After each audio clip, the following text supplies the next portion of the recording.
అందరికీ నమస్కారం. కుటుంబాల మధ్య మీడియా వ్యత్యాసం చూపుతుంది. ఆంధ్రప్రదేశ్‌లో ప్రతి ఒక్కరికి తెలిసిన విషయమే. ఎన్టీఆర్ కుటుంబము, మరో పక్క వైఎస్ఆర్ కుటుంబం. 2 రాజకీయ పార్టీలున్నాయి. 2 రాజకీయ కుటుంబాలే. కానీ మనము మీడియా చూపిస్తున్న వ్యత్యాసంను ఒకసారి అబ్జర్వ్ చేస్తే రీసెంట్‌గా మొన్న నందమూరి కుటుంబానికి, ఎన్టీఆర్ కుటుంబానికి సంబంధించిన నందమూరి బాలకృష్ణ గారి 60వ వార్షికోత్సవము చాలా ఆర్భాటంగా చేశారు.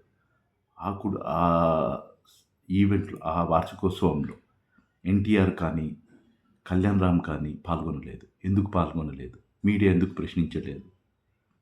ఇది ఎందుకు నేను అడుగుతున్నాను. యాక్చువల్‌గా ఎవరి కుటుంబ సమస్యలు మనము మాట్లాడకూడదు.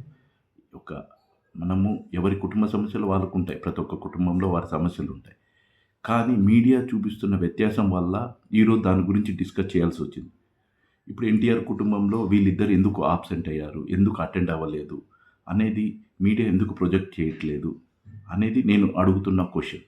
మరో ప్రక్క అదే మీడియా వైఎస్ఆర్ కుటుంబం, మరో కుటుంబము వైఎస్ఆర్ గత గత 5 ఏళ్ల నుంచి, గత ఎలక్షన్ టైంలో ఏ విధంగా వైఎస్ఆర్ కుటుంబం గురించి వార్త రాయని రోజంటూ ఈ మీడియా అదే పనిగా కొన్ని మీడియాలున్నాయి.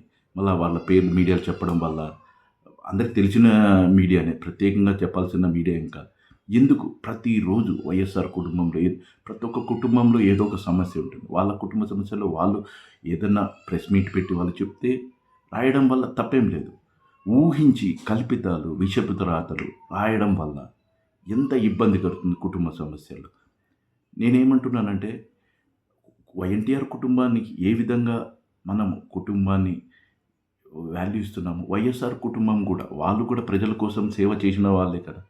వాళ్ళకి ఒక రకంగా కల్పిత రాతలు, విషపు రాతలు, లేనిటి ఊహించుకొని రాయడాలు వాళ్ళ ఎంత ఇబ్బంది పడుతున్నారు.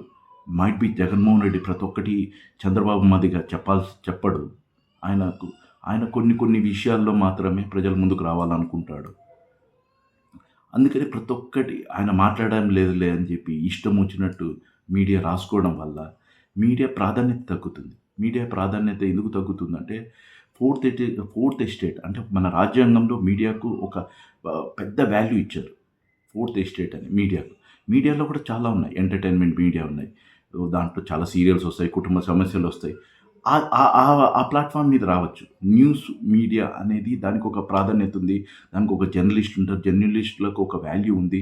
ఓ జర్నలిస్ట్ ప్రజల కోసము, ప్రజల దగ్గర నుంచి ఇన్ఫర్మేషన్ తీసుకొని ప్రపంచానికి తెలియజేస్తారనేది మనము అందుకోసమే రాజ్యాంగంలో ఫోర్త్ ఎస్టేట్ అని ఒక వాల్యూ ఇస్తారు జర్నలిస్టులకు కానీ, మీడియా వాళ్ళకి కానీ.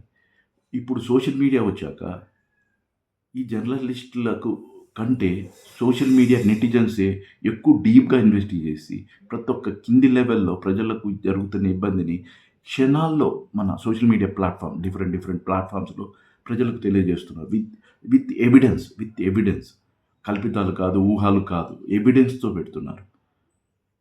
నేను చెప్పబోచేది ఏంటంటే, మీడియాకి మీ బాధ్యత మీరు పోషించండి. ఇదే విధంగా కంటిన్యూ అయితే ప్రతి ఒక్కరికి తెలుసు. ఇప్పుడు న్యూస్ ఛానల్‌లు వార్తలు చూసే వారి సంఖ్య తగ్గిపోయింది. ఎందుకంటే సోషల్ మీడియా, యూట్యూబ్ వచ్చాక, ఫేస్‌బుక్ వచ్చాక, ట్విట్టర్, ఎక్స్, ఇన్‌స్టాగ్రామ్ ఇట్లా డిఫరెంట్ ప్లాట్‌ఫామ్స్ వచ్చాక ప్రతి ఒక్క క్షణం, ప్రతి ఒక్క విషయము ప్రజలకు తెలుస్తుంది. మీరు గత చంద్రబాబు టైంలో, ఎన్టీఆర్ టైంలో ఉన్న మాదిరిగా ఇప్పుడు ప్రజలకు ఏమీ తెలియదని అనుకుంటే మాత్రము చాలా తప్పు చేసినట్టే మీరు. పప్పులో కాలేసినట్టే.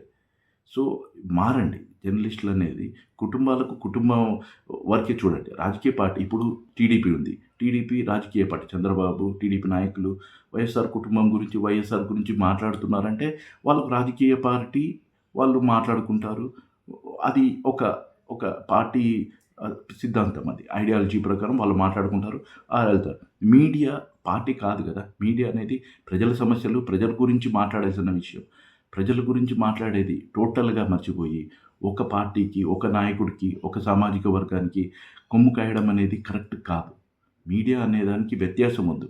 మీడియా దృష్టిలో అందరూ ప్రజలే. ఒకరికి అందరు ప్రజల తరపున పోరాడేవాడే మీడియా.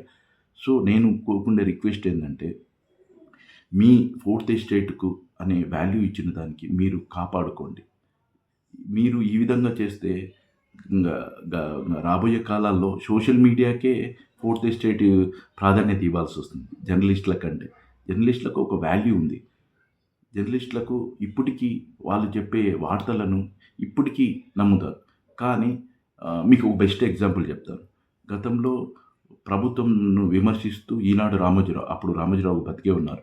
రామోజీరావు గారు విమర్శిస్తూ వార్త మెయిన్ పత్రికలో రాశారు.